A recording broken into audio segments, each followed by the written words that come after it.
अब देखो, आज हम लोग क्लास 12 का पहला टॉपिक स्टार्ट करने जा रहे हैं और जो फर्स्ट टॉपिक है क्लास 12 का उसको हमने नाम दिया है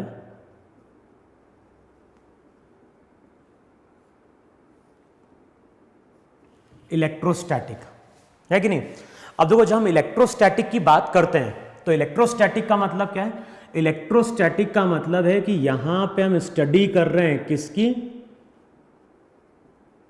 अफेक्ट ऑफ चार्ज के। तो यहां पे हम चार्ज का अफेक्ट ले रहे हैं और ये चार्ज का अफेक्ट हम कब देख रहे हैं, ये चार्ज का हम अफेक्ट देख रहे हैं जबकि चार्ज कैसा है, रेस्ट में। तो इलेक्ट्रोस्टैट का मतलब है चार्ज के अफेक्ट की स्टडी करनी है, affect of charge when it is at rest, when it is at rest. तो हम लोग बोलते हैं कि इलेक्ट्रोस्टैटिक क्या है, इलेक्ट्रोस्टैटिक फिजिक्स की वो ब्रांच है जहां पे हम चार्ज के अफेक्ट को देख रहे हैं। हम किस चार्ज के अफेक्ट को देख रहे हैं, हम उस चार्ज के अफेक्ट को देख रहे हैं जो चार्ज मेरा कैसा है, रेस्ट में।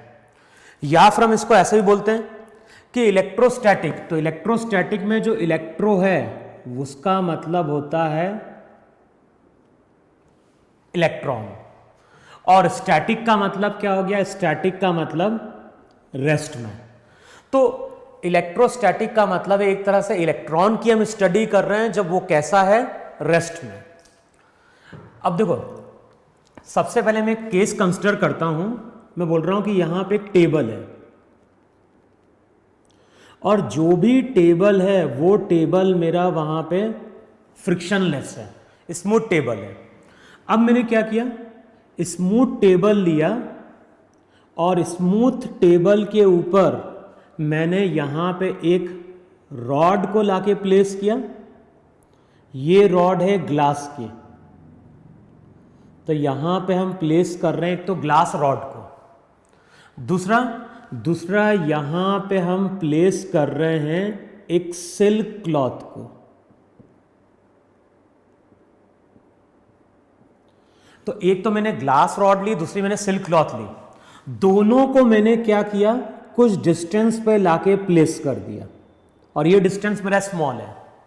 अब मैं अगर तुमसे पूछता हूं कि अभी मैं अगर फ्री बॉडी डायग्राम ड्रॉ करता हूं तो कौन कौन से फोर्स शो करेंगे। ये डायग्राम हॉरिजॉन्टल प्लेन में है, तो दोनों का वेट कहां जाएगा, अंदर की ओर। वेट किसके कारण डेवलप हो रहा है, अर्थ के कारण। टेबल की नॉर्मल कहां हो गई, बाहर की ओर हो गई।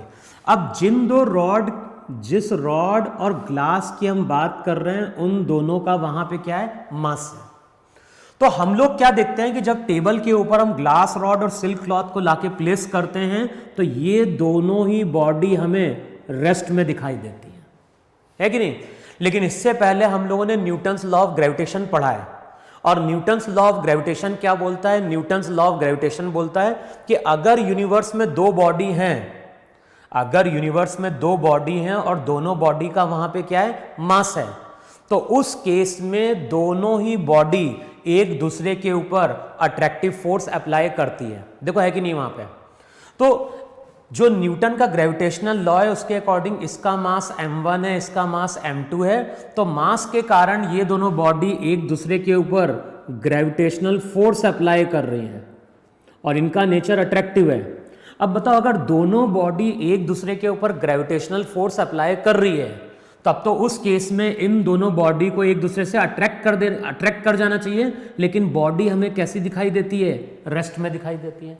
तो यहां से हम क्या बोलते हैं कि ये जो ग्रेविटेशनल फोर्स है, Fg मेरा ग्रेविटेशनल फोर्स है, लेकिन ये ग्रेविटेशनल फोर्स मेरा वीक फोर्स है। समझ में क्या बोल रहा हूं। होना क्या चाहिए था, दोनों बॉडी के बीच में ग्रेविटेशनल फोर्स डेवलप हो रहा है, तो ग्रेविटेशनल फोर्स के कारण दोनों बॉडी अट्रैक्ट कर जानी थी, लेकिन दोनों बॉडी अट्रैक्ट नहीं करती है। तो यहां से हम बोलते हैं कि जो ग्रेविटेशनल फोर्स है, ये ग्रेविटेशनल फोर्स मेरा कैसा फोर्स है, वीक फोर्स है। अच्छा, अब यहां से हम कई बार मास को भी डिफाइन करते हैं। तो मास को हम कई बार इस तरह से भी डिफाइन करते हैं कि it is the property of a body. Mass क्या है, it is the property of a body due to which it experiences gravitational force. तो मास क्या है, मास बॉडी की प्रॉपर्टी है जिसके कारण बॉडी वहां पे ग्रेविटेशनल फोर्स क्या करती है, एक्सपीरियंस करती है।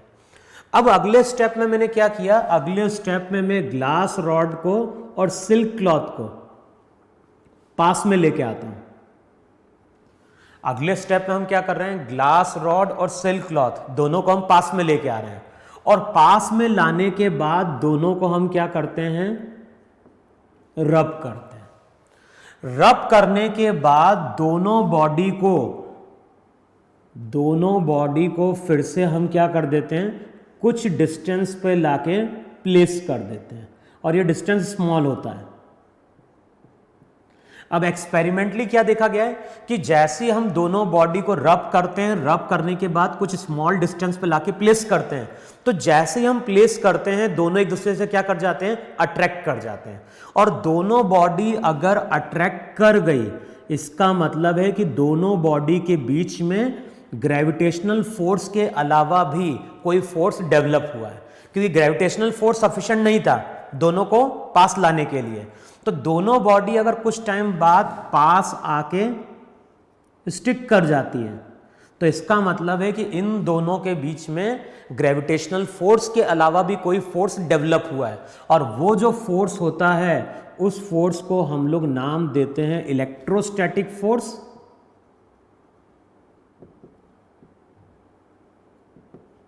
और जो इलेक्ट्रोस्टैटिक फोर्स है उसको हम किससे डिनोट कर रहे हैं, उसको हम डिनोट कर रहे हैं यहां पे Fe से। तो ग्रेविटेशनल फोर्स के अलावा भी यहां पे एक इलेक्ट्रोस्टैटिक फोर्स डेवलप हुआ है, जिसके कारण ये बॉडी हमें अट्रैक्ट करते हुए दिखाई देती है। अब नेक्स्ट क्वेश्चन आता है कि ये इलेक्ट्रोस्टैटिक फोर्स डेवलप क्यों हुआ, तो ये इलेक्ट्रोस्टैटिक फोर्स डेवलप होता है ड्यू टू चार्ज। तो सबसे पहली जो चीज हम पढ़ेंगे इलेक्ट्रोस्टैटिक में वो पढ़ते हैं चार्ज। तो पहले हेडिंग डालो वहां पे चार्ज, तो हेडिंग डालो वहां पे। तो सबसे पहला टॉपिक इलेक्ट्रोस्टैटिक में आता है चार्ज, जिसकी हम बात करेंगे। अब देखो चार्ज को हम डिफाइन क्या करते हैं, तो सबसे पहले चार्ज की डेफिनेशन लिख लो। जिस तरह से हम मास को क्या डिफाइन कर रहे हैं, मास को हम डिफाइन कर रहे हैं कि ये बॉडी की प्रॉपर्टी है जिसके कारण बॉडी वहां पे ग्रेविटेशनल फोर्स एक्सपीरियंस करती है। सिमिलरली हम चार्ज को क्या डिफाइन करते हैं, चार्ज को हम डिफाइन करते हैं it is the property of a body due to which it experiences और produces electric and magnetic effect. Charge क्या है, चार्ज किसी बॉडी की प्रॉपर्टी है और उसी प्रॉपर्टी के कारण बॉडी या तो इलेक्ट्रिक या फिर मैग्नेटिक इफेक्ट क्या करती है, एक्सपीरियंस या फिर प्रोड्यूस करती है। अब चार्ज डेवलप कैसे होता है, तो देखो हम लोग क्या डिफाइन करते हैं।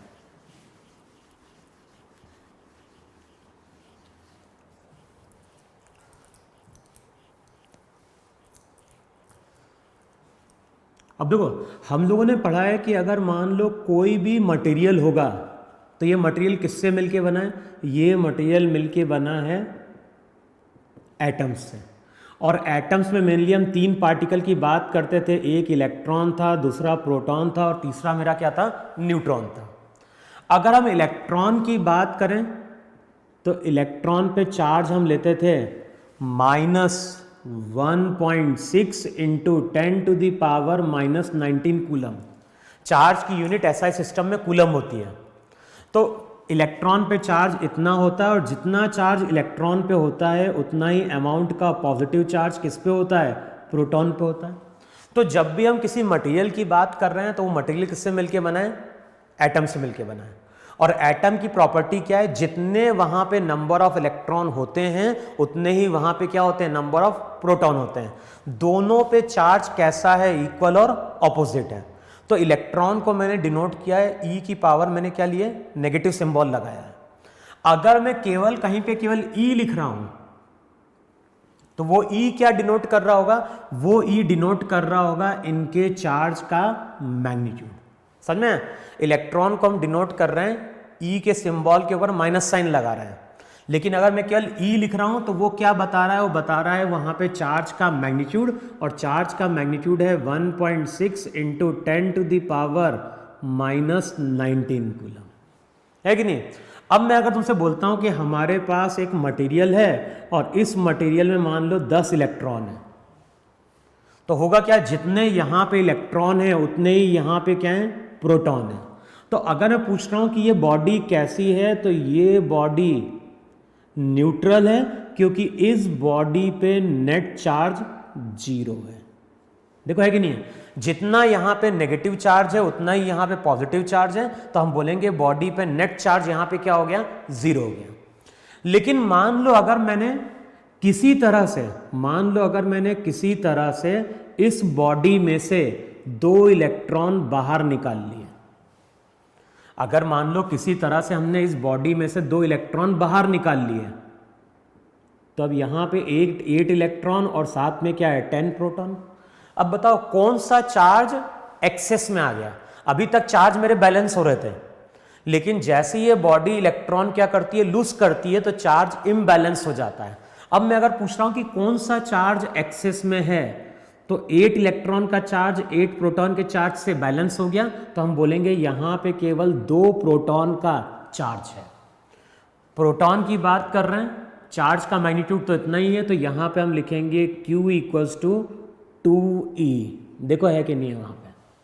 लेकिन सिमिलरली अगर मैं बोल रहा हूं कि हमारे पास एक बॉडी है, इस बॉडी के पास पहले 10 इलेक्ट्रॉन थे, 10 प्रोटॉन थे, तो ये बॉडी न्यूट्रल थी। मान लो बॉडी ने यहां पे 2 इलेक्ट्रॉन गेन कर लिए, तो जब ये बॉडी 2 इलेक्ट्रॉन गेन करेगी तो अगेन चार्ज क्या होगा, इम्बैलेंस हो जाएगा। अब कौन सा चार्ज ज्यादा होगा, इलेक्ट्रॉन ज्यादा होगा और प्रोटॉन क्या होगा,